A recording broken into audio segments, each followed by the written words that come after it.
पाकिस्तान ने अपनी एक नई स्टेल्थ मिसाइल जी हाँ तैमूर का टेस्टिंग किया है और बताया जा रहा है कि ये नेवल वर्जन है और शिप्स को डुबोने में काफी कैपेबल है। पाकिस्तान ने एक बड़ी स्टेल्थ मिसाइल का टेस्टिंग किया है जिसका नाम तैमूर है और ये किसी भी जहाज को डुबो सकता है। ये क्रूज मिसाइल है, स्टेल्थ टेक्निक है और इसको डिटेक्ट करना बड़ा मुश्किल है। ये बताया जा रहा है कि ये डिटेक्ट नहीं की जा सकती है और 600 किलोमीटर दूर तक ये निशाना लगा सकती है। इसको कराची या गवादर के पास अगर कोई टकराव होता है तो किसी के लिए भी ये खतरे की घंटी बन सकती है। कुछ लोग इसको, जो पाकिस्तान के लोग हैं, वो इसको ब्राह्मोस से इसकी तुलना कर रहे हैं कि ये पाकिस्तानी ब्राह्मोस है। एक्चुअली इसको बताया जा रहा है कि ये पाकिस्तानी ब्राह्मोस है और चलिए साहब, अब जो भी है जैसा भी है, और कहा जा रहा है कि बहुत एक्यूरेट है और ये लोकली मेड है उनकी, यानी कि पाकिस्तान के अपने लोगों ने इसको बनाया तैमूर को। तो ये एक स्टेल्थ क्वालिटी है, यानी कि रडार में वो कैच नहीं हो सकता है, बहुत नीचे फ्लाई करती है, उधर से भी कैच नहीं हो सकता है।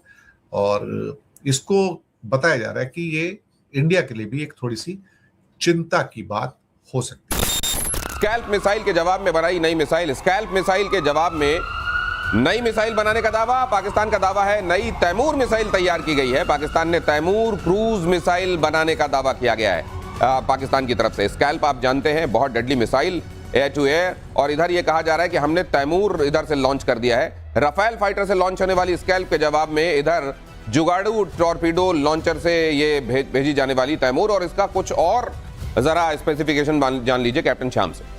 देखिए, तैमूर मिसाइल सबसे बड़ी उपलब्धि मैं कह सकता हूं पाकिस्तान की तरफ से। वैसे तो सब नाम रखने में नहीं, नाम पेंट लगा के नाम लिखने में तैमूर, या उसके बियॉन्ड भी कुछ तैमूर नाम रखा उन्होंने। इंडिजिनस कहते हैं कि उन्होंने अपने यहाँ इसको बनाया है। तो ये मैं मान के चलूं कि उन्होंने अपना बनाया, क्योंकि ये विश्व कह रहा है कि उन्होंने अपना बनाया और ये चाइना से लिया हुआ नहीं है। और ये थे कि एयर टू सरफेस मिसाइल है, और एयर टू सरफेस मिसाइल में स्कैल्प की बात हमने की थी।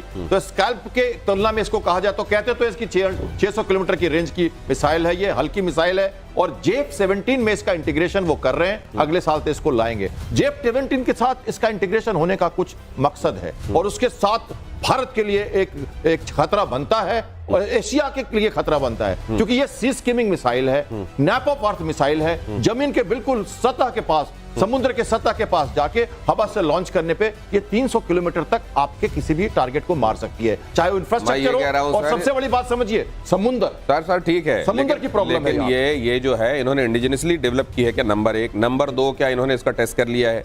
क्या ये दुनिया में, क्या ये वॉर के किसी फ्रंट पे इसने अपना कैपेबिलिटी प्रूव भी कर दिया, या ब्रोशर में लिखे हुए स्पेसिफिकेशन है सर इसके? ये भी बताना जरूरी है। जरा बता दूं आपको, ये 2022 में इन्होंने टेस्ट करके सब कर लिया। तो आपको ये भी बता दें कि अगर उस तैमूर के नाम पर, जिसके वो तैमूर लंग जो था, वो लंग इसलिए उसमें नाम में था क्योंकि उसका लंगड़ा था एक पैर से।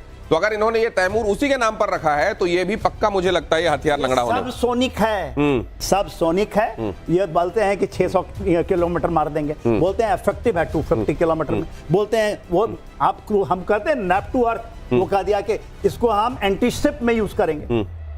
तो स्पेसिफिकेशन तो बहुत सारे बताए जा रहे हैं, लेकिन ऐड कर दूं मैं जल्दी से। देखिए ये क्या है, इस मिसाइल को, ऐसे मिसाइल को लेके मैं उड़ा हूं लगातार। सीगल मिसाइल के साथ खेला हूं मैं। 0.8 मैक की थी, 0.7 मैक की मिसाइल से। एयर टू सरफेस मिसाइल की स्पीड जनरली इसी रेंज पर होती है, क्योंकि इनका उपयोग दूसरे तरह से होता है, सरफेस टू सरफेस फायरिंग में नहीं होता। सी में इनके पास JF-17 के साथ इनका इंटीग्रेशन नहीं हुआ है, इसलिए हमारी फ्लीट 40 किलोमीटर पे बैठी थी। नहीं, अगर हुआ होता तो हमें दूर रहना पड़ेगा। उनके पास एसएम्स नहीं है मैरीटाइम पेट्रोल के साथ। तो आप ये कह रहे हैं कि बना तो लिया लेकिन इंटीग्रेशन नहीं हुआ इसका। आज हमें चेतावनी दे रहा है वो कि आपको 400 किलोमीटर दूर से लड़ना पड़ेगा समुद्र में, क्योंकि वो उसका खतरा रहेगा। वो निकलेगा कराची से, आपको हमारे एयर डिफेंस सिस्टम के बाहर से रह के अटैक कर देगा हमारे फ्लीट पे। ये प्रॉब्लम है और बताया जा रहा है। अब पाकिस्तान वाले बोल रहे हैं भाई साहब हम एक और नए प्रकार की मिसाइल लेके आ रहे हैं जो सीधा टक्कर करेगी भारत के ब्रह्मोस के साथ में। इसके साथ ही पाकिस्तान की तरफ से स्टेटमेंट आता है कि अब अरब सागर के अंदर अगर सबसे ज्यादा दबदबा किसी का है तो वो रहने वाला है पाकिस्तान का। और तुम्हारे जितने भी एयरक्राफ्ट करियर वहां पे घूम रहे हैं, जितने भी जहाज वहां पर घूमेंगे, जितने वॉरशिप वहां पर घूमेंगे, हम उन सबको आने वाले टाइम में इसी मिसाइल से तहस नहस कर देंगे, फोड़ देंगे। ये पाकिस्तान वालों की तरफ से कहा गया।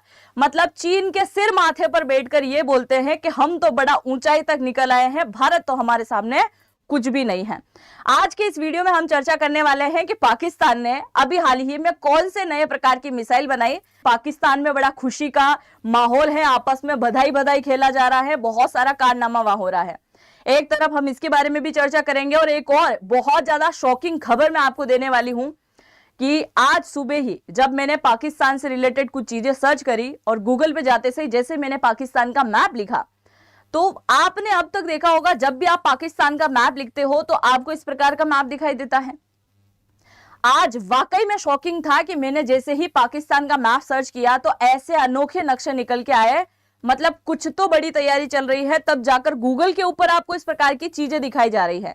यानी पाकिस्तान ने अब एक नए प्रकार का अनोखा नक्शा जारी किया जिसमें भारत के कुछ ऐसे इलाके जो संवेदनशील है ऑलरेडी, उनको ये अपना बोल रहा है कि ये वाला इलाका हम लेकर रहेंगे और इसकी तैयारी में लग चुका है। तो कौन सा नया नक्शा पाकिस्तान ने जारी किया उसके बारे में भी आज के इस वीडियो में हम चर्चा कर लेंगे और थोड़ा जान लेते हैं इनकी मिसाइल के बारे में।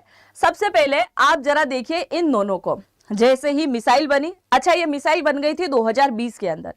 अब आप बोलोगे कि आज क्यों चर्चा हो रही है? चर्चा का विषय है, चर्चा का विषय इसलिए है 2020 के अंदर मिसाइल को बनाया गया, 2025 तक उसकी कई प्रकार की टेस्टिंग कर दी गई, अब 2026 के अंदर इन्होंने सेवा में शामिल कर दिया। हालांकि जैसे ही मिसाइल का जो है शामिल हो गई और जैसे ही मिसाइल शामिल हुई इनकी सेवा में, ये दोनों आपस को बधाई बधाई खेलने लगे और पूरे पाकिस्तान में आज बहुत ज्यादा खुशी का माहौल है। अब इस मिसाइल के बारे में जाने उससे पहले आप जरा ये नक्शा देखिए कि ये पाकिस्तान की हरकत है जो कि अभी हाल ही में इसने नक्शा जारी किया है। यहां देखिए आप, ये नक्शा जो आपको दिखाई देता है इसमें भारत का एक हिस्सा दिखाया गया है जिससे हम क्या कहते हैं, पाक ऑक्यूपाइड कश्मीर कहते हैं। पाकिस्तान ने इसको दो क्षेत्र में बांट रखा है, एक को ये गिलगिट बाल्टिस्तान बोलता है और दूसरे को बोलता है आजाद कश्मीर का इलाका।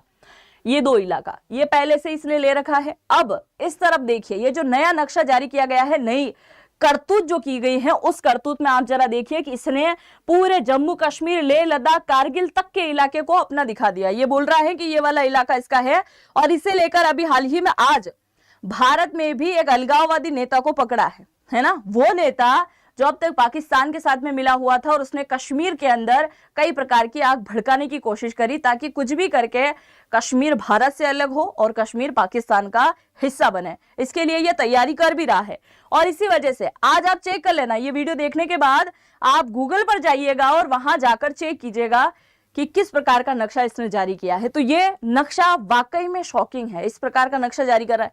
कल से राजस्थान, मध्य प्रदेश, पंजाब, दिल्ली तक के इलाके को बोल देगा ये तो हमारा है। देखिए किस प्रकार का नक्शा जारी कर रहा है। तो नक्शे से बहुत कुछ इफेक्ट आता है। अब ऐसा लगता होगा कि नक्शा जारी करने से क्या ही हो जाता है, बड़ा इफेक्ट होता है, समझिएगा उस बात को। अब आप जरा यहां पर देखिए, ये जो मिसाइल आपको दिखाई दे रही है ये है तैमूर मिसाइल।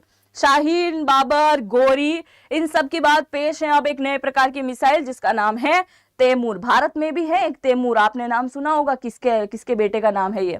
तैमूर मिसाइल की हम बात करें तो इसकी जो रेंज है, कितने किलोमीटर की रेंज है, 600 किलोमीटर की इसकी रेंज है। यानी कि अगर कोई फाइटर जेट पाकिस्तान से उड़ान भर के इंडिया की तरफ आता है और 600 किलोमीटर की रेंज में आता है और वहां आते से अगर इस मिसाइल को छोड़ता है तो ये मिसाइल आएगी हमारे वॉरशिप के ऊपर हमला करने के लिए। क्योंकि स्पेशली ये बोल रहा है कि हमने इस मिसाइल को इसलिए बनाया ताकि अरब सागर के अंदर जितने भी भारत के जहाज घूम रहे हैं, वॉरशिप घूम रहे हैं, उनको हम तहस नहस कर सकें। और इनका पहला टारगेट भी बता दिया इन्होंने, ये बोल रहे हैं कि आईएनएस विक्रमादित्य और आईएनएस विक्रांत जो है ये हमारा पहला टारगेट है। अगर फ्यूचर में युद्ध हुआ और इस मिसाइल का उपयोग करना पड़ा तो हम इन दोनों को पहले टारगेट करने वाले हैं। तो 600 किलोमीटर की रेंज तक आएगा।